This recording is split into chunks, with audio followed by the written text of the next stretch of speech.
week on For the Record. They're cute, they look cuddly, they're not necessarily, they don't like to cuddle, but they're very intelligent. I sat down with Punxsutawney Phil's handler ahead of the Groundhog's big prediction. There is a shadow here on my ground. 6 more weeks of winter abound. Now, in the wake of Phil's forecast, I speak with the president of the Groundhog Club. One of the missions of the Groundhog Club is to bring people to Punxsutawney every day, not just Groundhog Day. Why he says this annual tradition is about bringing people together worldwide and the efforts to make Punxsutawney more of a year-round destination. There are people coming every day and enjoying what we've created here. For the Record starts now.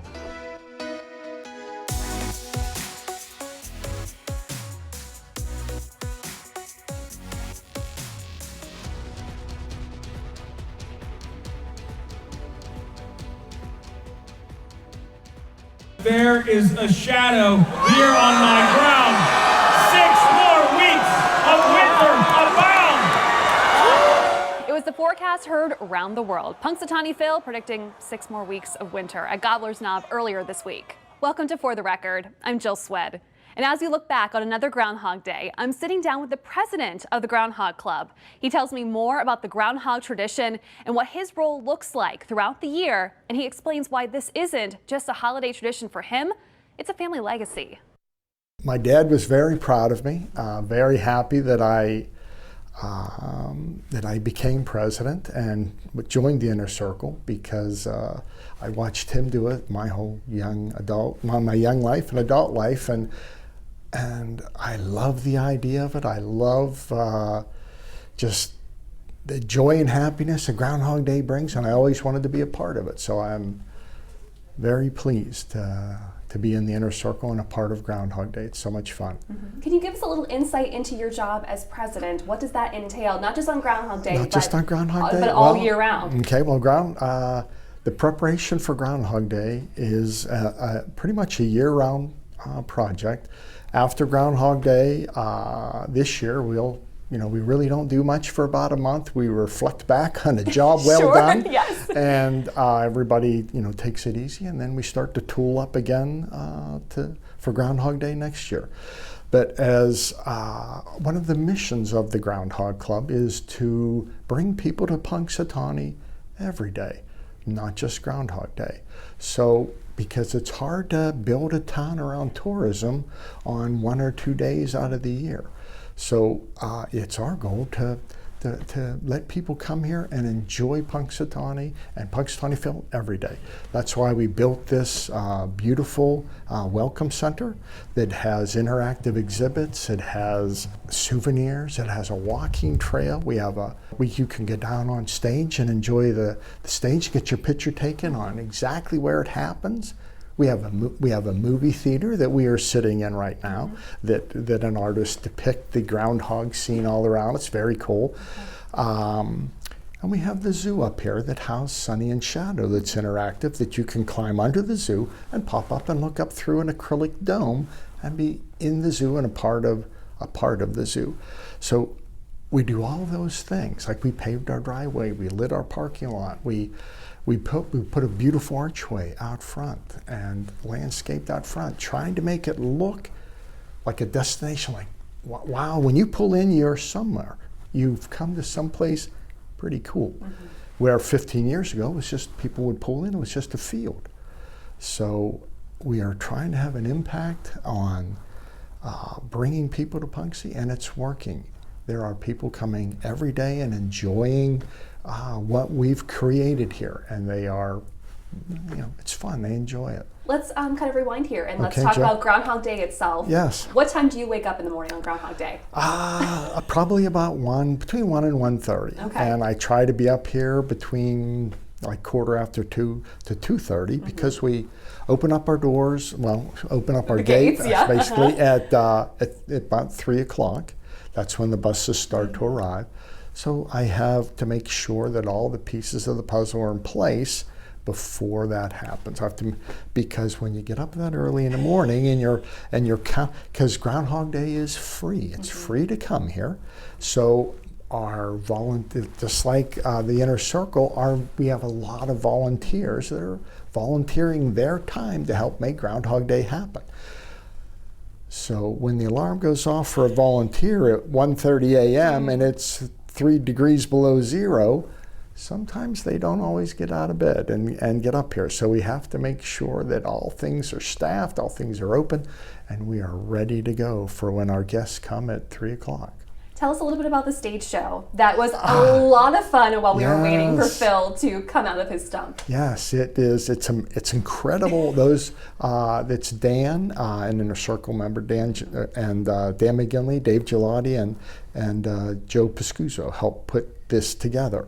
And it is by the minute, literally. If you were to look at their chart, that where they arrange the acts and the things that are said and the things that happen, are by the minute, and they practice them, they rehearse them, and with 2 jumbotrons that we have, it helps bring it to life, and we have like stories and things that are on the jumbotron that are prepared ahead of time, that some of them will give you goosebumps to watch. They are so moving to watch and to be a part of. And so they just entertain our guests because it's cold and they're here at 3 a.m. and that's a long time to be outside standing in the cold. And that's why I depict our guests that come for Groundhog Day as like Mount Everest climbers. They are adventurers because it is not easy to do.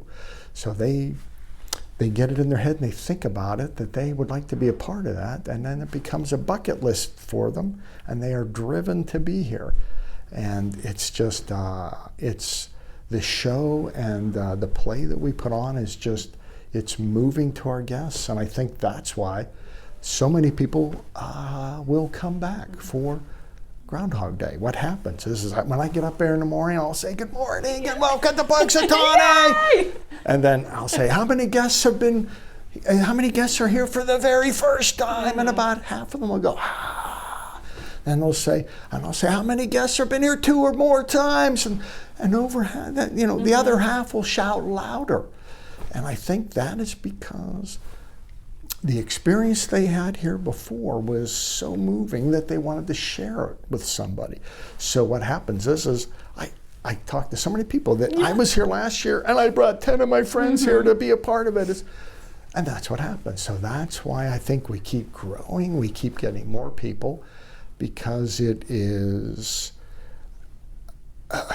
the energy that is here, the people that are here are so happy that you get caught up in that happiness and you are moved by it. And so I think that's why, I got goosebumps right now talking about it. I'm just thinking back to last year, yes. Right, because, so I think that's why, because it's just about, it's about silliness. It's about just fun in the middle of the winter. And it's just like a past president once said, there's a lot of important things happening in the world today, and Groundhog Day is not one of them. So, your main time frame was probably between about 7 and 7:30, right, as the president? Yes, yep, we formed our line to trek at about 5 minutes after 7. And then about 10 after 7, a particular song comes on. It's just music that I don't know the name of it, but I know the jingle. Sure. And that's when I know it's time to trek. So the Inner Circle will have lined up underneath the Believe It or Not, You're at Gobbler's Knob sign. That's where we line up, and we will, what's called the trek, is we will move down through the crowd. And that's been a tradition for forever. And it is very exciting to get to participate in the trek because the people are very excited, shouting, and they're having a great time, and they are ready for what they've came for to be seen. So we'll come up on stage, and that Dave and Dan, who are putting on the show, are already on the stage. So Dave hands me the microphone, and I say, "Is this live?" And he says, "Yep." And then I turn around and I look at 50,000 people, and I don't have much saliva in my mouth. My tongue will stick to the roof of my mouth because that's a lot of people. But I manage to pull it off every year, and it's just a lot of fun. Still ahead on For the Record. what the president of the Groundhog Club reveals about the very first Groundhog Day more than 100 years ago.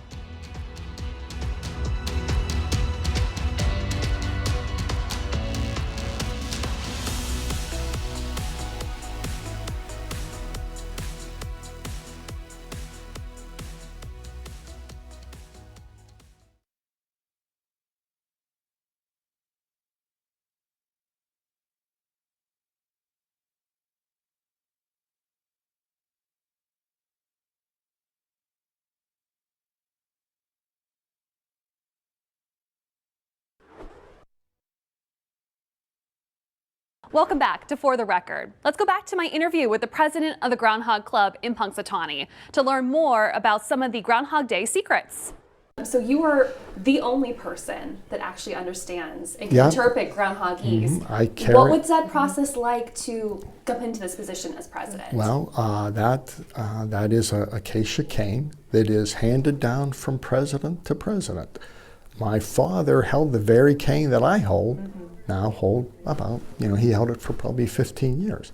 So with that cane, it gives me the ability to speak groundhogese, which is how I communicate with Phil to know whether he saw a shadow or not. So I communicate through winks, chirps, nods, purrs, things like that, that it's not an actual conversation. It's just a vibe of those things between the two of us. So, what happens is AJ will, reach into the stump and we'll pull Phil out. He'll hold him high in the air in that iconic pose, and then he'll place Phil upon the stump, okay, on top of the royal red carpet. And then I'll lean in with my cane, and it is not predetermined. It is not a vote within the inner circle. It is not something that anybody has. It's not, it's predetermined. Yeah. It happens at that moment. Wow. Okay, so that's very cool. And, so Phil and I will have a little talk about whether he sees his shadow or not. And if it's shadow he sees, 6 more weeks of winter there will be. No shadow is in early spring. So based on what Phil tells me, I'll touch the appropriate scroll with my cane. And then the scroll is read by the vice president on letting the world know what the seer of seers, the prognosticator of all prognosticator, has chosen. A little history on Groundhog Day. Yes. Tell us how it started and why Punxsutawney. Why Punxsutawney? Yeah. There was a tradition in Europe called Candlemas Day that mostly happened in Germany, and it was with a hedgehog. And they would use that hedgehog on Candlemas Day, which was February 2nd, to, if he saw his shadow, there's a poem about if he sees his shadow or not. And if he sees a shadow, they'll know not to get the seeds ready, if there's no shadow, they'll start to turn the earth. They'll get ready to plant earlier because, it's folklore to them of how to be a better farmer. So when we had a large German, settle in the Punxsutawney area, and my name's Dunkel. You're German. I'm German, Yes. right? Dark beer. So they didn't have access to a hedgehog. We don't have any. No, right, not too many of those running around. Right, but we had plenty of groundhogs. So it started out that they would do a groundhog picnic and meeting, and they would hunt groundhogs and eat them for dinner. So that was prior to 1886. And in 1886, where Phil stepped out of the woods and they recognized him as something different, something more than just your regular groundhog. And instead of being dinner, he was the guest of honor. And from then on, it has developed into the Groundhog Day that we know today. I mean, we try and follow our traditions. As president, that is one of my most important things to maintain, is the tradition of Groundhog Day. And we do our best to maintain that. And it's never been retooled. It's never been redone. It's always been the same. And I think that's one of the things that endear people about it is the tradition of Groundhog Day. I was just going to ask, what do you think draws people year after year, or even first-timers as well? Because, number one, I think it's the only worldwide holiday with a destination. You can't go to Christmas, you can't go to Halloween or Easter or whatever, but my golly, you can go to Groundhog Day. So it is on everybody's calendar across the entire world. So I just think that with that opportunity to go to a holiday that has a destination adds to the allure of it. And I think the movie made people feel good about coming to Groundhog Day because of, they go to Groundhog Day, hopefully they have a new start on life. And you would be shocked at how often when I am talking to people which I love to do, that's one of my favorite things. Yeah, sure. And so I'm talking that how many people are coming here to start over, to leave here a better person. And so we do, and it happens because this is a fun place to be on Groundhog Day. Still ahead. You will realize that you are somewhere special, that you are experiencing something like you have never experienced before. Why the president of the Groundhog Club says a Groundhog Day celebration in Punxsutawney is a bucket list experience.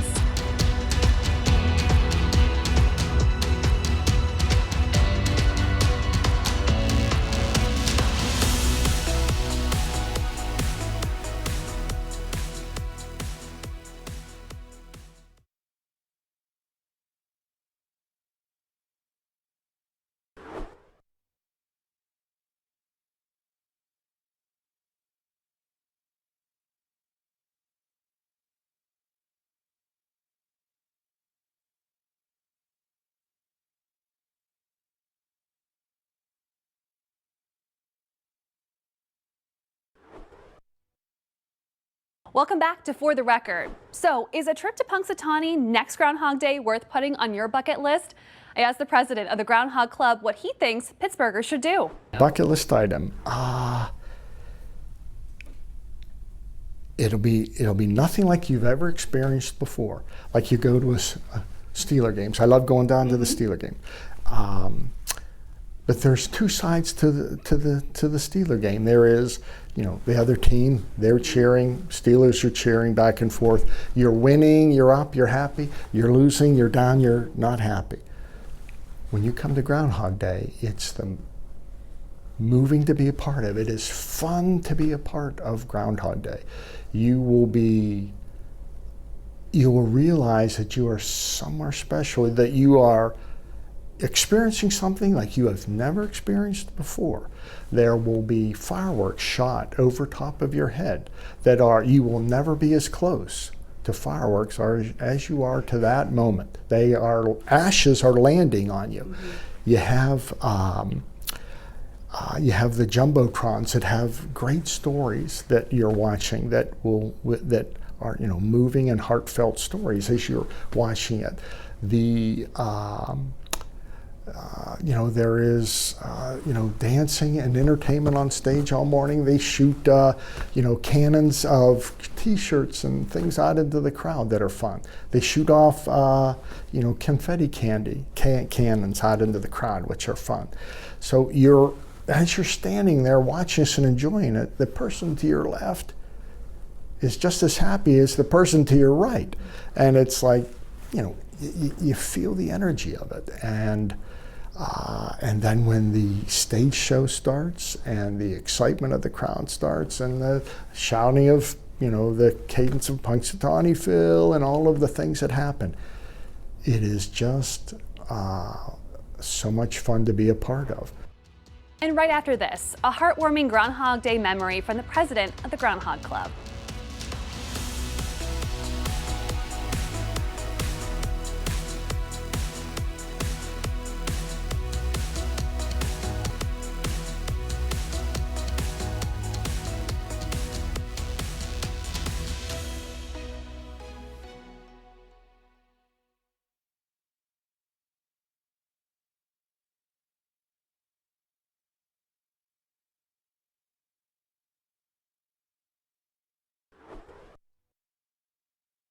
Welcome back to For the Record. Before we go, a heartwarming story from the president of the Groundhog Club as I ask him about his favorite Groundhog Day memory.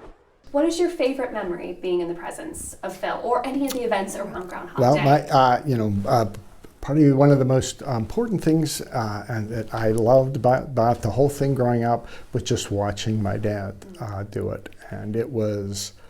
I was very proud of him, and I always loved the experience of watching him lead and do all of the things that he did with the Inner Circle.